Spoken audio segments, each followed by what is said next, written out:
What is up, guys? So I'm here today with another fantastic deck. Today we're going to talk about the Centiskorch box deck. Yes, you've heard me right. Centiskorch box deck, a deck that is super fun to play. And you know me, I'm not a huge fan of the box decks. I mean, they are too techy sometimes for me, but from time to time, there is a deck like this Centiskorch VMAX that I'm gonna enjoy, and that's a deck for everyone that actually is kind of, you know, not sold on the idea of box decks. Well, this idea is gonna sell you that deck. So let's take a look. Right, of course we got a G-Max Inferno, Centiskorch VMAX, it's 40 plus, and of course, you know, for each energy attached to this mod, you could hit 40 more. So you can hit those high numbers, right? So in this deck, this is the card that is hitting those high numbers, that is getting those high HP mods, the tag teams, the VMAXs, right? This is the key here. But what else do we have? Well, we have many other beautiful mods here. So starting off with left, we got 20 mods actually. Cramorant V. This is the card that, well, spit shot, you know, one welder, you can use a spit shot. That's a knockout on the Dene. That is a knockout on many baby cards right on your opponent's bench, so it actually gives this extra power to hit your opponent's bench, and the spit shot is just beautiful. You know, we can pull it off during one turn, you know, there's no problem with that. But also, if you want to play it straight away, you can do a flash start, a Volcanion right here onto him. So it's just great. 160 damage onto a bench is always good. Then of course we got one Crobat, one Zigzagoon, because you sometimes want, you know, a bit more damage, and you sometimes want to actually knock out, let's say, a Crobat, right? It has 180 HP, so that's 2 times Zigzagoon, because we do have a scoop up nets with the Cramorant V, and that is a knockout.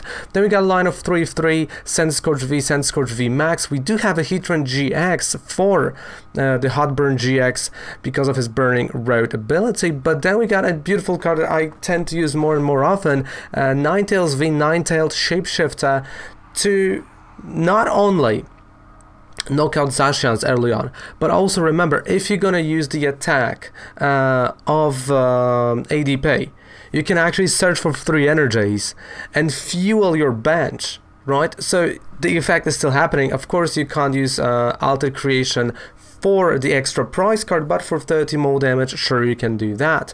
So definitely a great card. Again, all you need is 1 welder plus energy, and you can knock out, you can hit, you know, those high numbers like that, which is great. And the fact that, you know, you're just using your opponent's mods against them is fantastic. Then of course you got a Volcanion, I won't say V, but no, just a Volcanion with a flash start of 3 copies of 1 Eldegoss and 2 Dedenes with 2 Jirachis and 1 Giratina for Dimension Breach. And this is kind of a forgotten card. You discard special energy from opponent's active Pokemon, and we know there's more and more special type energy, and I think this Giratina is here to stay because of the special energy that is coming in the next set in Vivid Voltage. So take a look, take a note, this is a Giratina to stay. Then moving forward, we have 2 Fire Crystals. As I said, you can go Fire Crystal into Welder and already have Cramorant, already have almost literally every single attacker here. 4 Pokemon Communications to get the pieces you need, because, well, you're gonna need them. 4 Quick Balls, 1 Reset Stamp, 3 Scoop Up Nets, 4 Switches, 3 Giant Hubs, 1 Bird Keeper for additional switch and draw, 2 Boss Order, 4 Welders, and 12 energy. I tried to put a Pulpar here, it was just not really fitting. It was enough of what it is here. So that is the deck, that is the box. Let's move on to the gameplay, and we'll see exactly why the deck is so good.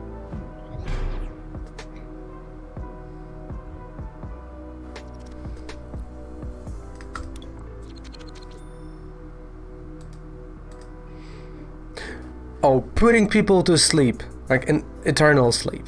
There you go. That's a nice way of saying stuff. Alright, let's go first with this deck.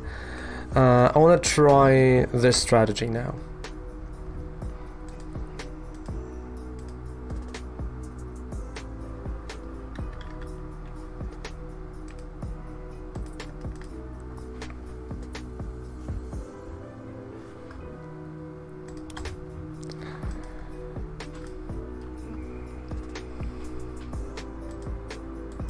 Yeah. So again, why so much hate for it, right? Because I remember when I played Mawile, they were like, oh, you know, why you're doing it? It's not even good card. Oh, it's bad. I'm like, no, Tom, it actually works. It's a good card. It's just, you know, you just have to figure it out how to play it, and you'll love it. Like, no. And then I saw you using it, and like literally, I went into like laughing. I'm like, yeah, there we go.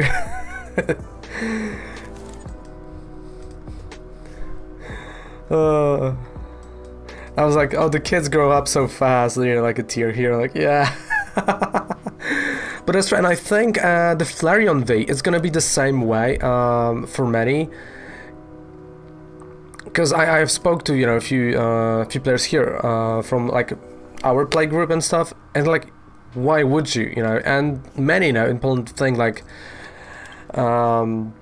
that way, so that Flareon V is not a good card. Oh, that was not Rage. No. I think like one day you will see the Rage, but like no. It's that is not a Rage. Not Flareon. Jeez, not Flareon. A Talonflame. Sorry, Talonflame. My mistake. Talonflame V. It's like really, you know, a lot of people just don't see the potential in it, and like, why would you want something that can get knocked out easily? Or why want, you know, or do you want that turn 1? It doesn't make any sense. Like, I'm trying, you know, to tell like, hey, you started sometimes with the Dene, then I mean, remember, people said the Dene is not good. Like, if you remember, the Dene, when it first dropped, even on eBay, it was around 10 euros. Then it spiked like crazy, right?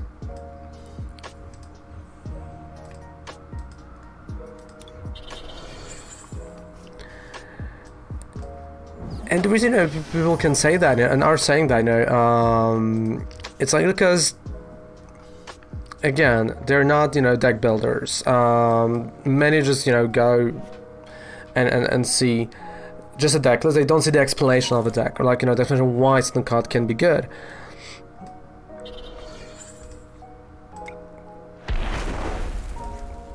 And I think, you know, Talonflame, honestly, it might be, you know, almost in an every deck, but then cards like, yeah, like, you gotta remember, Tom, that again, let's take a look at Mawile, which is a great example for Tom, for example. He thought, you know, it's a bad card. I told him like, hey, no, it's actually pretty good. And now he came into the conclusion, and I can say the same thing, like, you know, oh, your card should be revoked, like, you thought, you know, Mawile is bad. But once you get rid of like one Dedenne, one Crobat, you know, and they can't use it, it's a dead card right now on their bench, you go like, yep. That's a really good card. And for many, you know, they can't really. Yeah, Talonflame is really good. I like it because, like, for many, you know, this is gonna. They look at it and go like, okay, what's next? And I'm like, well, you know, you can just get rid of it. Like, Giovanni is gonna be played, I think, even more because of that, because of so many texts that you're gonna have to put. Excuse me. Again, Mew, I think Mew is coming back hard. The bench barrier one.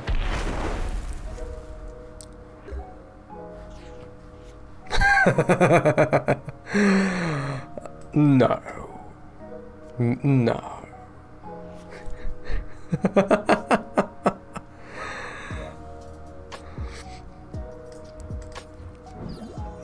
1, 2, 3.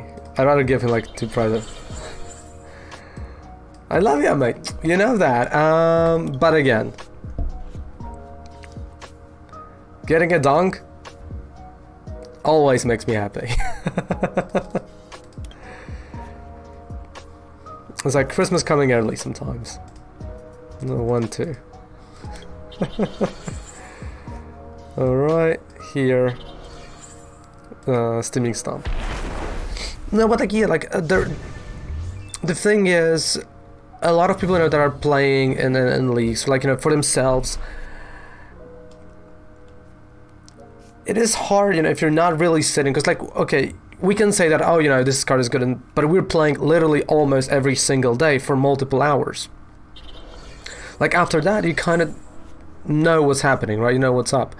But if you have a player that is, you know, not playing to that extent, and they're not that committed to the game, you know, they're having fun, they're good players, they enjoy it, but, you know, right now it's all in, like, you know, I'm gonna skip. Or many players just go like, well, you know, there's not a lot to it right now, not my, again, like, one way, like, not my meta, you know, so they, like, kind of went back. It's really hard for them to look at the card and go like, oh yeah, this is gonna be great.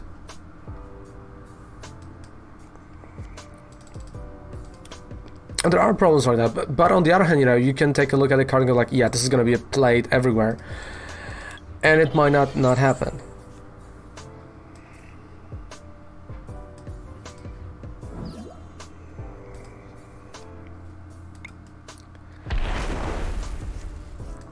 So, like, that's why, you know, that's why in my review, you know, I've highlighted those cards that I personally think are going to be great, the ones that I think are going to be okay, but I just want to create some decks around them.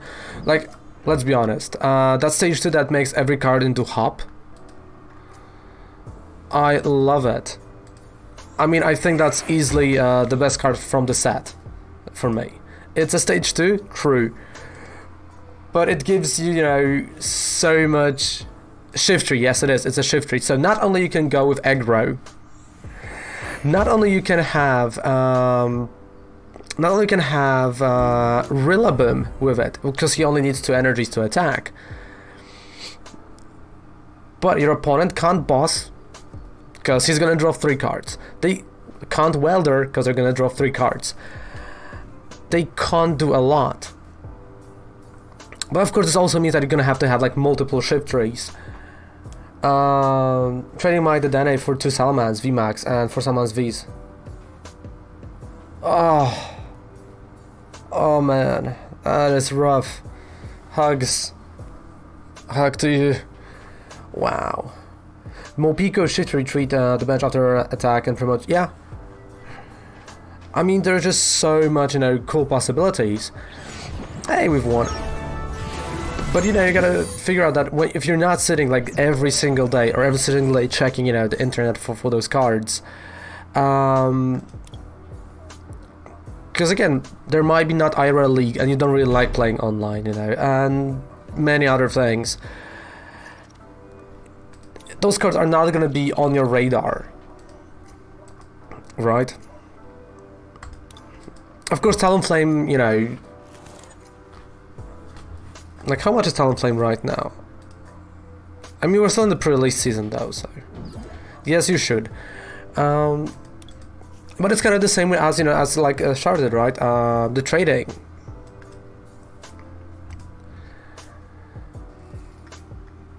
It's like, you know, not everybody knows the value of the card, like thing, you know, that, oh yeah, this deck is going to be great, so I'm going to get cards for that deck. And sometimes it's just a bust, unfortunately, right?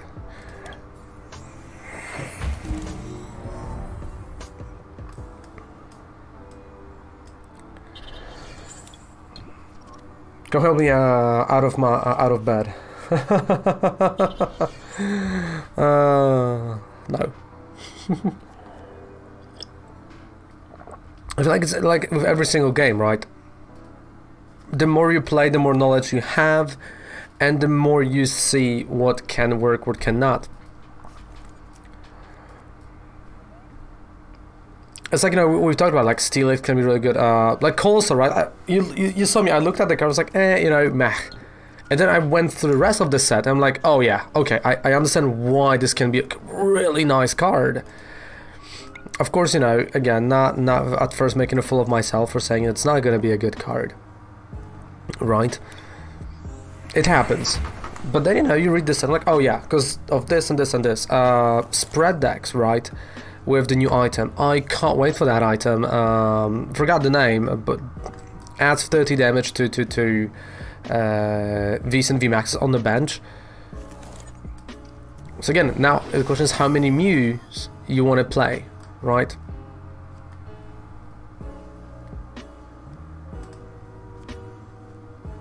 I made a fool out of myself, like here, Raven did, due to, you know, the fact I was like, yeah, you know, that's not gonna be great. And then, you know, I look at the rest of the set, I'm like, yeah, okay, it can be. Because, like, that was the moment where you were like, no, Raven, it's actually pretty good. I'm like, nah, blah, blah, blah, blah, blah. Just shush, Tom. And then I said, I was wrong, you were right. But again, you can evaluate that, you know, those cards because you play so much, right? Again, I think the Dene is a great example. Not an expensive card at first, which I'm so mad I didn't purchase like millions of them at the beginning, because literally it was $10 card. It was $10 card, and before the first regionals, and then the regional hit, and it just went. It was like turbo expensive, because I'm like, yeah. But why it was not on everyone's radar? The reason was the meta was structured in the way you played Kiawe. Oh no, it was before. No, wait. Yeah, I'm right. You played Kiawe, you went for Reshazad, so everyone just went that way. And why everyone was looking here for how to get Kiawe the fastest way, how to get Welder the fastest way. That was the whole meta. Here, the Dene was like, hey, I'm here! You're not gonna be great without me, and then it was like, bam, okay. So yeah, I think, you know, I hope Talonflame would be the same way, because I want to get it cheap. But at the same time, I feel like, you know, people learned their lesson, you know? I do feel like that.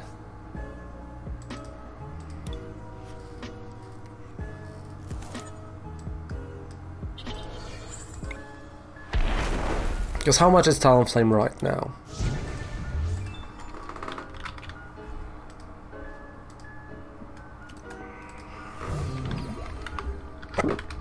Of course, you know, pre-release season, right? Yeah, there you go, look at that.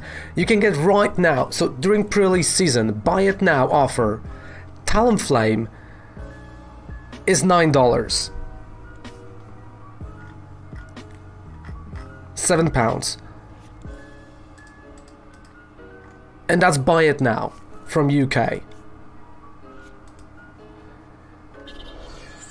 Going down again, another UK. So I'm going for the prices. £5, so like $7. Okay, £9. All right, you know, that's that. Pre-order Talonflame. Pre-order of a Talonflame, $5.99 from US. So in US you can have it for $5. That's a Talonflame V. English version, of course. Yes, because sellers can't post it until like I'm looking at eBay buy now. Right now. So if you can get it on eBay for that price,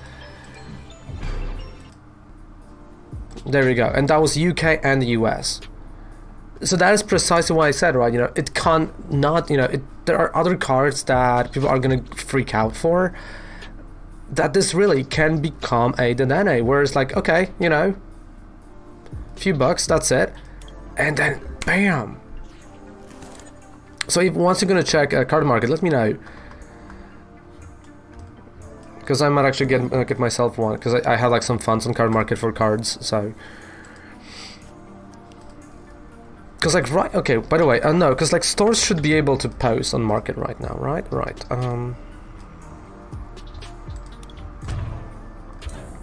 So we go Talonflame V. There we go. So it's already here. Talonflame V. Oh, but that's Japanese version. Even Japanese version is €2. That's Japanese version from Shocking Vault.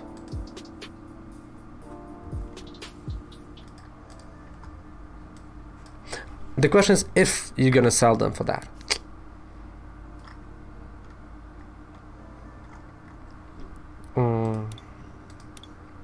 Which I hope you will.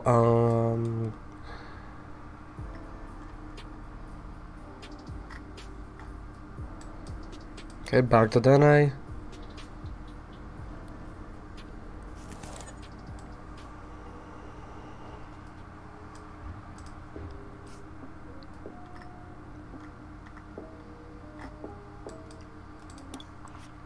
But yeah, like, that's that, you know, so... And you were arguing like it's the card is on everyone's radar, and...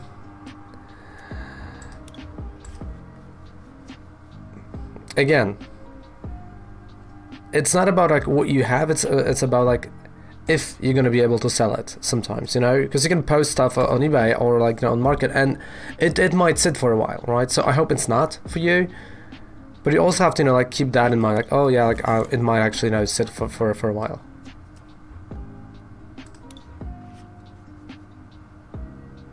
No, okay, so, right. So the common misconception, the store does not receive a lot. The stores receive only one Charizard staff, one Lugia, like, one of each. That's it. End of the story.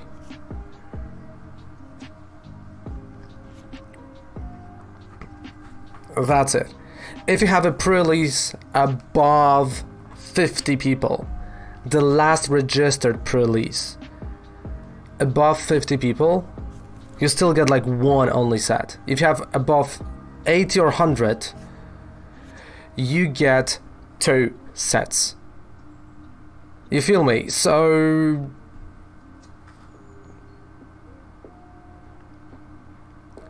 No. We decided to do it completely differently. So we are gonna leave it in a store. We're gonna leave it for a store, and the store is gonna do with them what store wants. That is like my way of supporting the local game store. If they're gonna, you know, if they want to do something with it, sure, go with it. So that's what I care about it right now, especially in the times like these where we can't, when there are no tournaments, the store is closed right now because of what is happening. So literally, if they're gonna come here, great, I'll be able to show it to you guys. If not, I'm gonna try, you know, to like show them like the other way. Maybe I'm gonna make a photo, you know, take a photo out of it. But the whole thing is we're just gonna leave it in a store. That's our way of saying thank you to the store and just doing that. That was the decision that was made. And you know,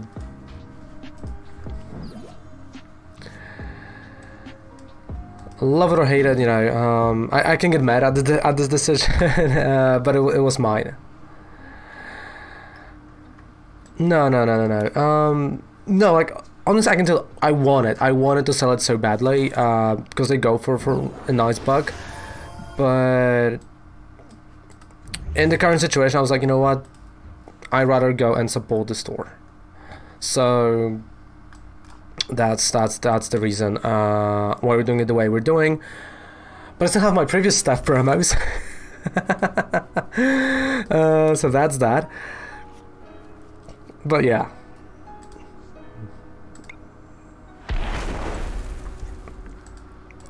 I mean, it's the same with thank you promos.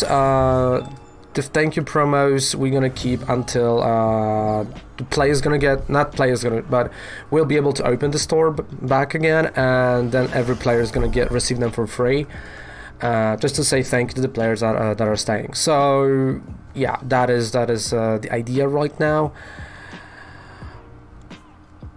How's it gonna be? I don't know. Hey Gricho, morning. So yeah, still no pre-release kits, Gricho. That's like an honest answer. Still no pre-release kits. I'll let you know when they're in, okay? Still no. But yeah, like that's, you know, that's what it is as of today. I mean, I've seen, you know, stores selling those playsets and doing that. Again, this is the one when I'm not mad at the stores. Oh, we've won again. This is the point in time when I'm not mad at the stores. The only way I'm mad at the stores is when they are selling the product 2 days prior to, or like 2 weeks prior to the street date, or like a week prior. Oh no, it can be sent to you via InPost, so no worries. Like, it can get sent straight to you, mate. Because we're not doing. Oh yeah, because I forgot to tell you. No, we're not doing the pre-release. It's gonna go straight to everyone who signed up. Well, and there you have it, right? There you have it, a fantastic Centiskorch box. I know it's a little bit dark, I know, excuse me for that. But yeah, the deck is super fun. I hope you enjoyed that deck, because I did enjoy playing it as well. And don't forget to subscribe to the channel for more videos like that, for more giveaways, for more Pokemon TCG from me, from Raven. And of course, down there below, we get a 5% discount any of the purchase on Professor Oak. So thank you guys so much for watching. Goodbye, good night, have a fantastic rest of the day. Take